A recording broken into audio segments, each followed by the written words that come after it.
மகளிர் அரணை உருவாக்கி தேசத்தை வலுப்படுத்தும் நோக்கில் நியூஸ் ஃபர்ஸ்டினால் ஆரம்பிக்கப்பட்ட சமூக பணி கிளிநொச்சி மற்றும் மொனராகலை மாவட்டங்களில் இன்று முன்னெடுக்கப்பட்டது.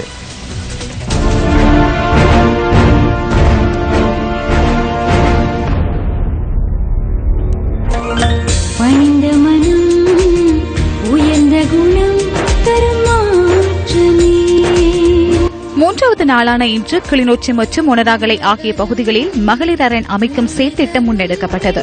கிளிநொச்சி பொதுநோக்கு மண்டபத்தில் நடைபெற்ற நிகழ்வில் சமத்துவம், பாதுகாப்பு மற்றும் வலுப்படுத்தல் தொடர்பான தெளிவூட்டல் வழங்கப்பட்டது. சில பெண்கள் வெளிநாடுகளில் இருக்கிற பெண்களுடைய குடும்பங்களும் குழந்தைகளும் மிகவும் பாதிக்கப்பட்ட நிலையில் இங்கே இருக்கிறார்கள். சம உரிமையா நீங்க இந்த இடத்துக்கும் போகலாம், அதை பற்றி எந்த விதமான ஆட்சேபனையும் இல்லை. ஆனாலும் உங்களோட குடும்பம், உங்களோட பிள்ளைகள் நாளைக்கு சீரழியுது. அதே நேரம் உங்களோட பாதுகாப்பும் இதுல உறுதி இல்லை. உடல் உள்ள ரீதியா பாலியல் துஷ்பிரயோகம் அந்த மாதிரி நிறைய விஷயங்கள் இந்த கிளிநொச்சி மாவட்டத்தை பொறுத்தவரையில அதிகமாகவே நடக்குது.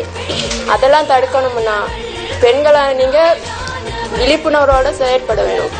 நியூஸ் ஃபர்ஸ்டினால் வழங்கப்பட்ட பரிந்துரை விண்ணப்பத்தில் தாம் எதிர்நோக்கும் பிரச்சினைகள், ஆலோசனைகள் மற்றும் பரிந்துரைகளை கருத்தரங்கில் கலந்து கொண்டவர்கள் எழுதினர்.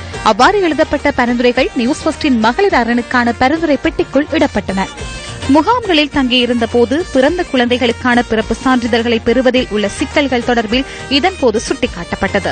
அத்துடன் இறுதிக்கட்ட யுத்தத்தின் போது இடம்பெற்ற திருமணங்களுக்கு சட்டப்பூர்வமான திருமண சான்றிதழ்கள் பெறப்படாமையினால் ஏற்படும் சிக்கல்கள் தொடர்பிலும் இதன்போது கவனத்தில் கொள்ளப்பட்டது. உங்களுக்கு ஏதும் பிரச்சனைகள் ஏற்பட்டால் அவசர எண்களுக்கு தொடர்பு கொள்ளுங்கள் என்று சொல்லி சொல்லுவினம்.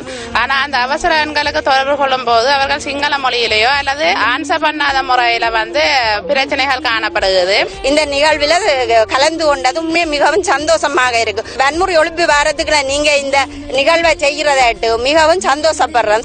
அதனைத் தொடர்ந்து கிளிநொச்சி நகர் மற்றும் அதனை அண்மித்த பகுதிகளில் வீடு வீடாக சென்ற நியூஸ் ஃபர்ஸ்ட் குழுவினரால் விழிப்புணர்வு வழங்கப்பட்டது. இதேவேளை மொனராகலையில் போலீஸ் உத்தியோகத்தர்கள், மகளிர் அமைப்புகள் ஆகியோரின் பங்களிப்பில் தெளிவூட்டல் நடவடிக்கை முன்னெடுக்கப்பட்டது.